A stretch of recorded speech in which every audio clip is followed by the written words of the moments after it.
Replacing a bow, unraveling the mystery. Hello everyone, and welcome to our English language learning series. Today, we're going to dive into the phrase, replacing a bow. This phrase might sound simple, but it carries specific meanings and uses that are essential for English learners to understand. So, let's get started and unravel the mysteries of this phrase together. Replacing a bow literally refers to changing or substituting a bow. The bow here can mean two things. 1. A bow used in playing string instruments like a violin or cello. Musicians often need to replace their bows due to wear and tear or to achieve a different sound quality. 2. A decorative bow, like those used in fashion or gift wrapping. In this context, replacing a bow could mean changing it for aesthetic reasons or because it's damaged.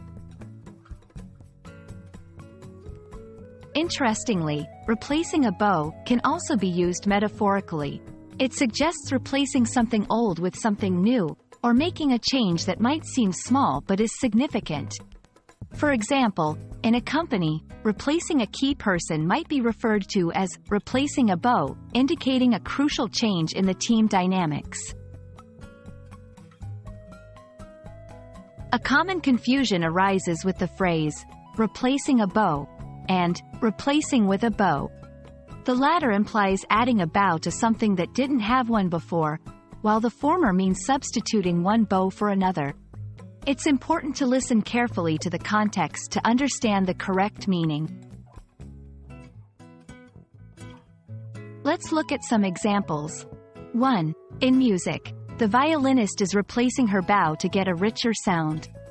2. In fashion, she's replacing a bow on her dress for a different color. 3. Metaphorically, the company is replacing a bow by hiring a new CEO. I hope this video helps clarify the phrase, replacing a bow. Whether it's in music, fashion, or as a metaphor, understanding this phrase's various contexts enriches your English learning journey. Thanks for watching, and keep practicing your English skills.